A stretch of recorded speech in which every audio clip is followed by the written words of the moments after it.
They say availability is the best ability, but looking around the playoff picture, there are quite a few significant injuries in the NBA right now. I'm Madeline Burke for Sports Illustrated here with SI's Michael Pina and Howard Beck. And when you consider some of the injuries we're seeing in this year's playoffs, Howard, I'll start with you here. Which would you say is the most concerning?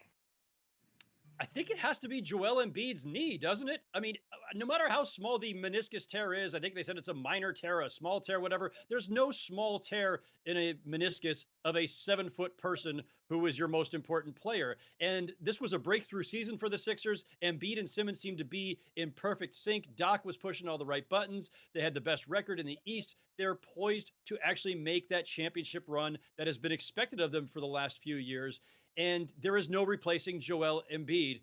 And they can talk about we're going to rehab him and he's day to day, but that tear is not going to go away. And any diminishment in Embiid is only going to exacerbate the concerns we had about this team anyway, which on the offensive side, especially, which were going down the stretch of a game. Where are you going with this team? Where's the ball going? Embiid was not going to create on his own anyway. Ben Simmons, we know he doesn't want to necessarily take those shots or be at the line in crunch time. Is it Tobias Harris? If Embiid's not on the floor, I'm not sure you're even getting to crunch time with that quandary. Yeah, Embiid, I can see that being very important. I agree, Howard. For me, it's Anthony Davis. He was the biggest reason, in my opinion, that LA won the NBA title last year. He was the best defensive player in the bubble and in the finals. You know, when the Lakers needed to stop Jimmy Butler, they moved LeBron James off Jimmy and put Davis on him. His size overwhelmed opponents that wanted to go small, and he averaged an efficient 28 and 10 through 4 rounds. Without Davis taking his game to another level, LA doesn't win at all. So, obviously, if a groin strain prevents him from competing in game 6 and a possible game 7, it's highly unlikely LA will not defend the title. But even if he plays at 80% of who he was last year over the next couple of days or even weeks, speaking optimistically, it just won't be enough. Like, the Lakers need Davis to be unguardable and dominant for 40 plus minutes every game, and it doesn't appear his body will let him do that.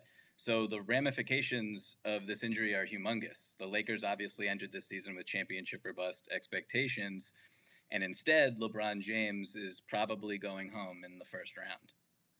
Right. And to your point, there's a big difference between a dominant, unguardable star and a hampered, injured star, which is why I'm adding Chris Paul to this conversation as well. I mean, he injured that shoulder in game one. He's fought through it. He's played each of those games, but we've seen that he's struggling with it and kind of re-aggravated it again in game five.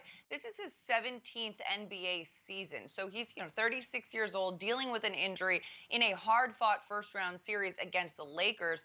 If they do get out of this series, there's still a lot of basketball to be played before getting to the NBA Finals or even the conference finals. And unfortunately for Chris Paul, postseason injuries are a familiar circumstance. I mean, he tweaked his hamstring in game five of the Western Conference Finals with the Rockets, never got a chance to finish what he started there. I would like to see him reach his goal and get a chip, but unfortunately, injuries coming up can't really control that.